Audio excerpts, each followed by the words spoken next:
আমি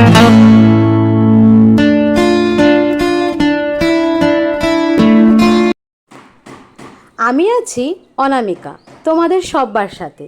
আজ আবার নিয়ে এসেছি নতুন একটা গাছের সম্ভার। চলো দেখা যাক।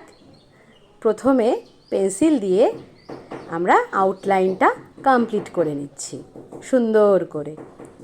তারপর আমরা পৃষ্ঠাটাকে জল দিয়ে ভিজিয়ে নিলাম। তারপর লেমন ইয়েলো চাপাতে শুরু করলাম। যেহেতু জল দেওয়া, তাই খুব সুন্দরভাবে একা একাই মেল্ট হয়ে যাচ্ছে, একা একাই একটা শেড হয়ে যাচ্ছে। আর দেখব এরপর আমরা ওভার শেডিং করব। কি দিয়ে? আমরা ব্রাউন আর একটু ব্ল্যাক মিশিয়ে নিয়েছি। আমরা ব্ল্যাক ডাইরেক্ট ইউজ করব না।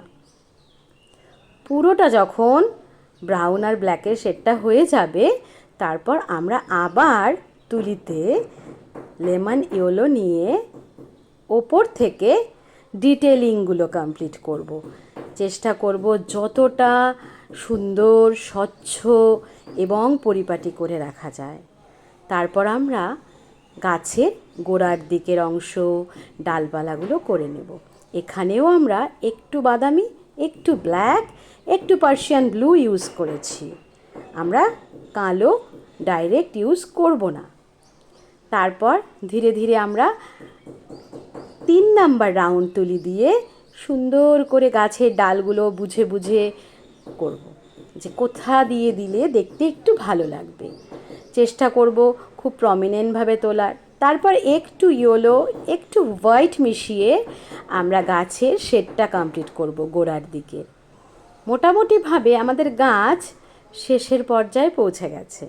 তাহলে কি এই চ্যানেলে, এই পেজে আরও অনেক ভিডিও পেতে হলে, দেখতে হলে, শিখতে হলে তাহলে কি করতে হবে? অনামিকা সাহা পেজকে লাইক করতে হবে, সাবস্ক্রাইব করতে হবে, ফলো করতে হবে। তাহলে আমি পৌঁছে যাব তোমাদের কাছে আরও অনেক অনেক আঁকার সম্ভার নিয়ে। তাতে আমিও সমৃদ্ধ হব, তোমরাও ভালো থেকো, সুস্থ থেকো। টাটা।